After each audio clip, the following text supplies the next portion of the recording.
Bom dia, Datena. Prazer é meu. Prazer em vê-lo aí, conversar com você e com seus ouvintes. Obrigado pela oportunidade. Secretário, me diga uma coisa. Nós estamos enfrentando um grave problema que os peritos não querem voltar a trabalhar porque dizem que é por problemas de EPI. O INSS realmente deixou vencer, não comprou equipamentos necessários. Não, Datena, de maneira nenhuma. Absolutamente tudo feito da melhor maneira possível. E ainda ontem eu solicitei um laudo técnico sobre todas as compras do EPI, dos EPIs e EPCs, né, equipamentos de proteção individual e equipamentos de proteção coletiva, todas elas feitas por engenheiros do trabalho, que são as pessoas competentes para tanto. Todas as agências que nós resolvemos abrir foram vistoriadas também, muitas delas por engenheiros do trabalho, tantas outras acompanhadas pela OAB, pelo Ministério Público do Trabalho, algumas pela própria imprensa. Então, de fato, são protocolos o mais restritivos possíveis, sempre levando em conta a proteção da população, que lá estará, e também dos servidores públicos. Enquanto se falava em EPIs, eu respeitei a associação que representa a entidade de classe que não quer voltar a trabalhar, porque, é claro, a gente não quer convidar ninguém para dançar com a morte. É claro que a Covid é uma doença seríssima, se você não tiver a proteção necessária, você acaba adquirindo a doença, pode transmitir a doença para outros pacientes ou para gente de dentro de casa mesmo, enfim. Se o EPI não está funcionando, eu calo a boca. Se não é esse o caso, está sendo cometido um erro grave aí e esses caras não estão voltando a trabalhar. Ontem me disseram que o funcionário, né, o médico, não pode ser, o perito, não pode ser despedido porque ele é exclusivo do INSS. Se ele é exclusivo, hoje nós já descobrimos que ele pode ter outras funções, ele pode trabalhar em outro lugar.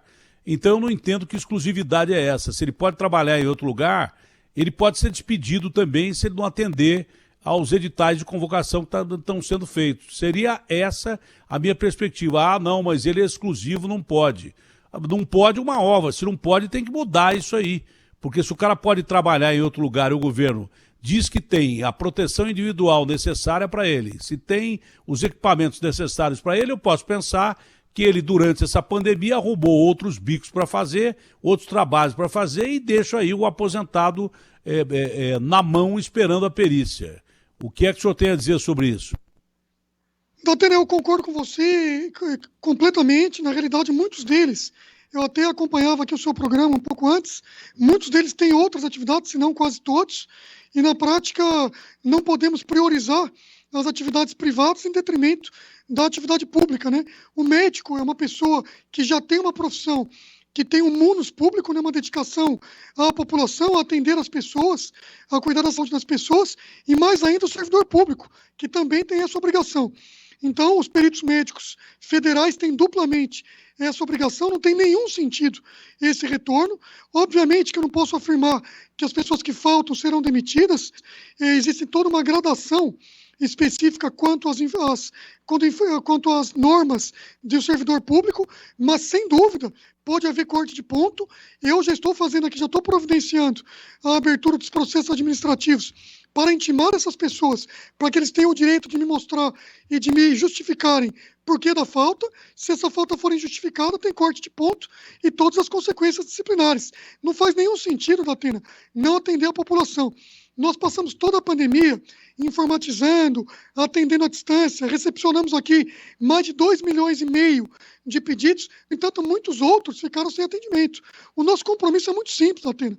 Eu sou servidor público, não parei um dia sequer, não quero, obviamente, expor qualquer pessoa, mas eu tenho um compromisso, eu tenho um alvo, tenho uma missão que me foi delegada pela Presidência da República.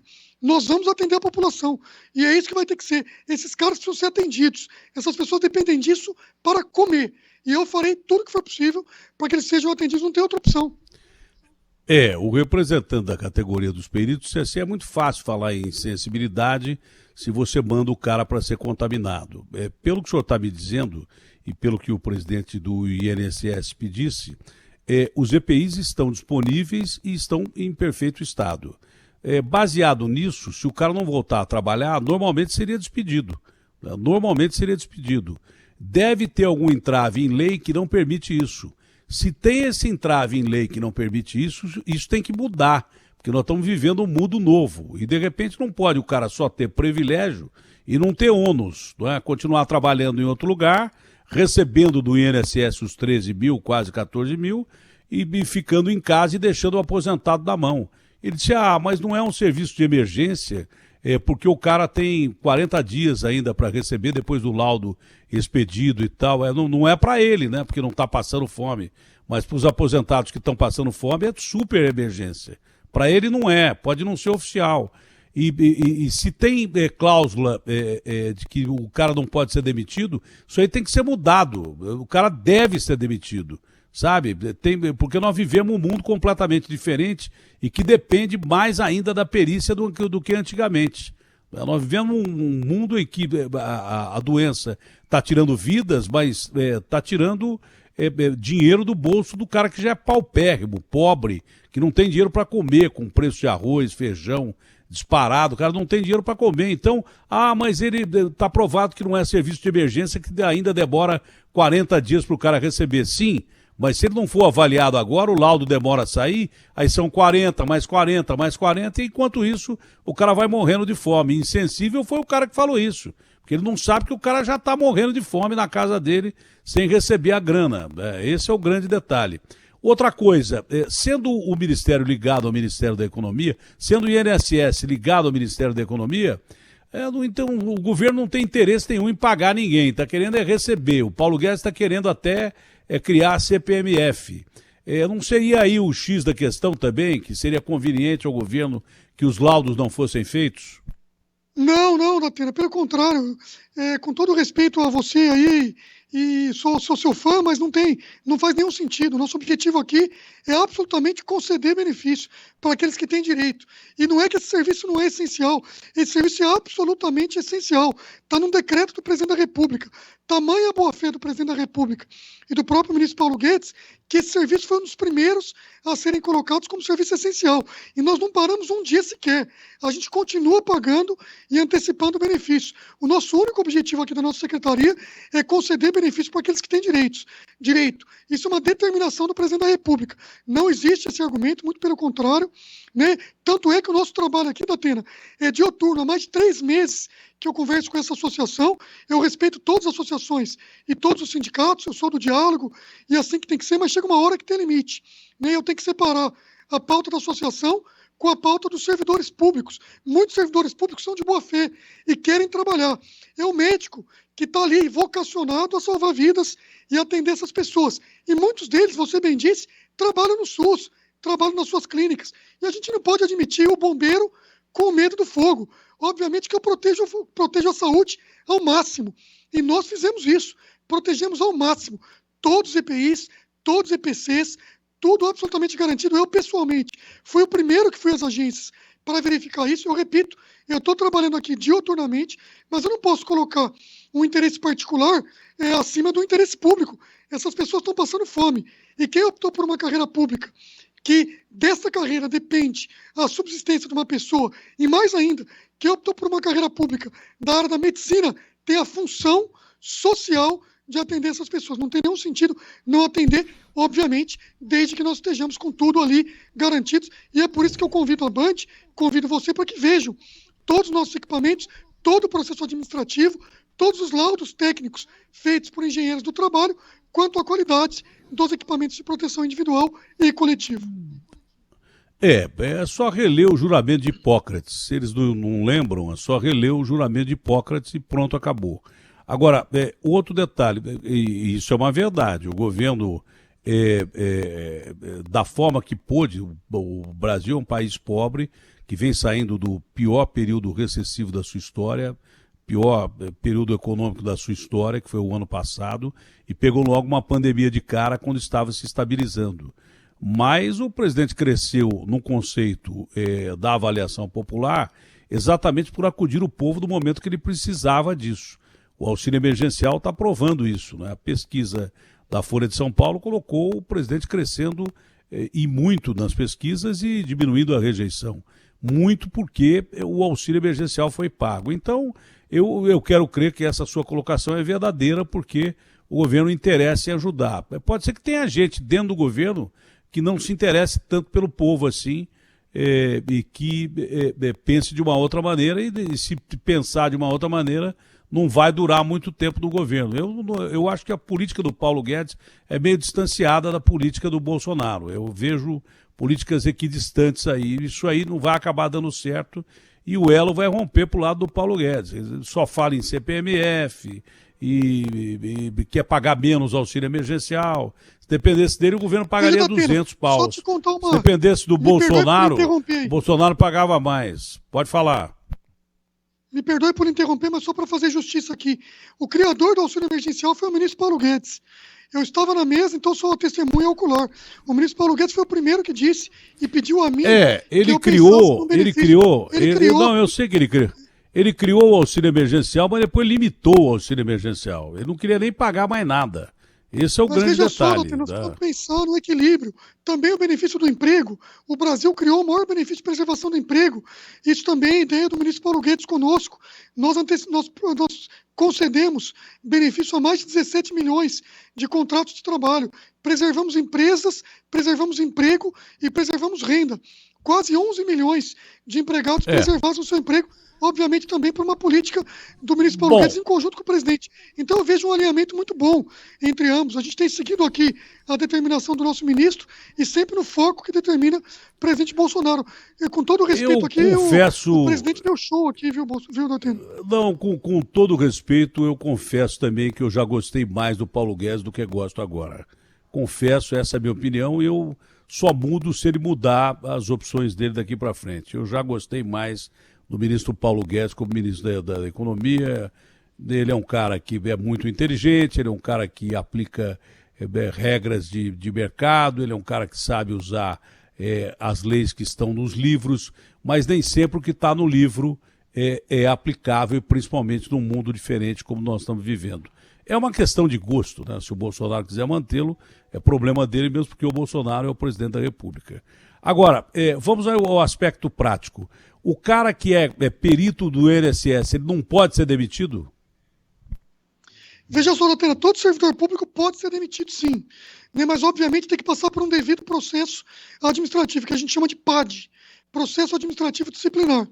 A priori, uma única falta não caracteriza uma gradação de pena próxima à demissão. Mas, obviamente, outras condutas de reticência ou de qualquer tipo de descumprimento de ordem para com o seu chefe, desídia, tudo isso será objeto e pode ser objeto de um processo administrativo disciplinar, e isso poderia culminar numa falta. Mas eu tenho certeza absoluta que eles voltarão. Eu repito, a gente tem que separar a pauta da associação, que eu respeito, não tenho nada contra, com a pauta dos servidores. E os servidores estão voltando. Nós estamos voltando com cautela, com disciplina, de maneira gradual, mas os peritos médicos federais, que já estão fora do INSS, esses sim, independentemente da postura da associação, estão retornando ao trabalho. E é isso que eu quero, Datena. Eu acho que é isso que você quer, é o que o presidente da República quer, é o que o ministro quer, claro, que a população tenha o atendimento. E a população vai ter o atendimento. Evidente. Isso é um compromisso que eu faço com você aqui. No caso deles não voltarem, há uma perspectiva de se contratar alguém para o lugar até que seja restabelecido o sistema ou não? Para que eles tenham uma carreira, que é uma carreira que tem essa exclusividade na prestação desse serviço. No entanto, eles podem sim, como você bem disse, corretamente, ter outras atividades. Mas para fazer esse serviço, a lei diz que só eles poderiam fazê-lo. Então, para que pudéssemos contratar, seria necessário uma lei ou uma medida provisória. Mas eles vão prestar o serviço, Datena, pode ficar tranquilo. Se eles não voltarem, eu sugiro, mesmo depois deles voltarem, eu sugiro que essa medida provisória seja pensada, porque senão o governo fica na mão dos caras e eles fazem o que eles querem. Exclusividade para um lado só não interessa. O cara tem que ser exclusivo, e exclusivo mesmo, mas para trabalhar. Ser exclusivo para não ser mandado embora e trabalhar em outro lugar, aí é muita moleza, aí é moleza demais, sabe? Talvez numa medida provisória aí, uma contratação emergencial, se demorar demais essa crise, seria o caso. Numa medida emergencial, você contrata o cara para ficar no lugar do outro durante um determinado tempo. Se bem que quem não vai trabalhar e tem condição de trabalhar, merecia ser demitido mesmo. Se tiver condição de trabalhar, eu estou acreditando no que o senhor está me dizendo, que as EPIs funcionam e que o que esses caras estão fazendo não justifica. Eu começo a pensar que esses caras arrumaram mais emprego do que deviam durante a pandemia e que não estão querendo voltar. Então eles que voltem a cumprir com o seu papel para com o Estado, porque ganhar um salário de 13 mil e ter exclusividade não é qualquer um que tem, nem da iniciativa privada, de longe disso. Está correto sua fala, inclusive um pouco antes de eu entrar, foi corretíssima. Serviço público tem ônus e bônus e a gente tem que abraçar o serviço público por completo. Não dá para querer pegar só o bônus. E tanto eu comprovo que os EPIs estão corretos também, além do processo administrativo absolutamente escorreto, que os peritos fizeram as visitas, nós fizemos a inspeção. E eles fizeram visitas e verificaram em mais de 80% dos casos que a gente estava correto. Então isso comprova que eles não estavam voltando por qualquer tipo de coisa que não seja algo correto ou algo que a gente espera de um servidor público. Não dá para admitir isso, Datena. E você está correto, o governo está pensando e tem que pensar em todas as hipóteses, tendo em vista um único objetivo. Qual é o nosso objetivo? Nesta semana ainda, temos que ter o serviço a plenos vapores. Não tem opção. A população não pode ficar sem o serviço. E aí sim, diante do objetivo, a gente pensa na estratégia e nas pessoas. O objetivo é prestar o serviço. Como faremos? Estamos pensando em várias coisas. A primeira opção é que eles voltem, e eu quero crer que eles voltarão. Se não voltarem, pensaremos numa estratégia nova e depois nas pessoas. O primeiro foco é o serviço prestado, e é para isso que nós estamos trabalhando aqui, é para isso que o presidente Bolsonaro nos dá essa possibilidade de tentar fazer diferente. Muito bom, secretário, gostei muito do papo, foi um ótimo papo, reto, direto e como tem que ser cristalino, transparente. Abraço grande, gostou do discurso do presidente da ONU? Muito, gostei muito, eu que te agradeço, um prazer enorme estar aqui. Eu vejo o Brasil passando por uma pandemia de uma maneira menos gravosa do que todos esperavam, né? Isso é um mérito de todo o governo federal. A população tem visto que nós já começamos uma retomada do ponto de vista de emprego, que é o que me toca aqui, e da Previdência, que a gente tem trabalho e Previdência aqui. Nós fizemos a lição de casa no pré-pandemia, uma economia muito significativa. Você disse que tiramos dos velhinhos, não concordo, Datena, com perdão aí da discordância, mas tiramos dos privilegiados. Não, a Previdência não foram vocês que tiraram dos velhinhos, não foram vocês que tiraram dos velhinhos. Todos os governos tiraram dos velhinhos. Mesmo tirando pouco, os velhinhos se ferram. A reforma da Previdência não veio do governo de vocês. A reforma da Previdência não foi do governo de vocês, veio de governos passados. Foi. Essa história que o Brasil ia quebrar por causa da Previdência. Não, foi agora a reforma da Previdência, que foi aprovada agora. Mas ela está em gestação já desde governos passados. Sim. Não foi do governo, desde o governo Dilma e desde o governo Temer. Eu sei. Porque tinha que ser votada, mas eu era contra a reforma da Previdência, porque roubaram o Brasil pra caramba, meteram a mão no dinheiro do Brasil pra caramba. Reforma política, eu não ouço falar em reforma política para acabar com benesses de políticos, né? Desinchar o Estado em todos os poderes, eu não ouço falar. Agora, temos que reformar a Previdência porque tem muita gente aposentada e tal. Vai te catar, pô. Nós, aposentados, fizemos muito pelo Brasil e o aposentado não é reconhecido como é em outros países. Mas veja Isso aí eu não mudo a minha opinião de jeito nenhum. Uma pena não ter tido a oportunidade de conversar contigo antes, mas a gente conversa quando você puder. Mas vamos lá, a reforma da Previdência não tocou em nenhum aposentado. E a reforma da Previdência foi uma das maiores reformas sociais. Mas tocou nos que vão aposentar. Porque o Brasil não conseguia investir porque gastava mais de 50% do que arrecadava com Previdência e assistência. Então, ao mudar isso, a gente proporciona gastar com os mais jovens, gastar com a população que mais necessita, pensar no saneamento, pensar numa reforma administrativa. E vou lhe dizer, grande parte da nossa passagem pela pandemia, dessa maneira que foi menos gravosa, foi graças à reforma da Previdência, que foi uma grande... Foi gastar o dinheiro da reforma da Previdência. Foi gastar o dinheiro que ia economizar com a reforma da Previdência, que seria 600 bilhões. Era para ser 1 bilhão e 200. Eu não acho. Eu acho que ferraram os que vão se aposentar e botaram a culpa na gente. Olha, botaram a culpa no aposentado. Depois a gente conversa. Mas botaram a culpa do país quebrar por causa dos velhinhos. E agora a culpa da pandemia por causa dos velhos também. Como se a gente transmitisse a doença. Eu queria avisar que nós somos vítimas no caso da Covid, né? Os velhos são vítimas, porque eles morrem mais e transmitem menos, e ficam fechados. Quem transmite a doença são os jovens, não venham colocar a culpa na gente também, não. Toda hora é culpa no velho, que acaba se sentindo um peso morto. Esse é o grande detalhe. Não estou dizendo o seu governo, isso já vem de governos passados. O velho é visto como um estorvo, né? Às vezes até dentro da família. Esse é o grande detalhe. Mas foi um prazerão conversar com o senhor, secretário. Prazer foi meu, doutor. Estou sempre à disposição. Parabéns pelo seu trabalho, hein? Informando a população de maneira clara e eficiente. Muito obrigado, viu?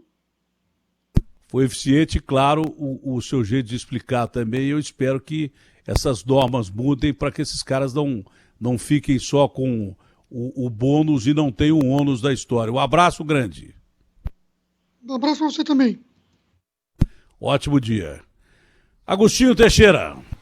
É isso aí.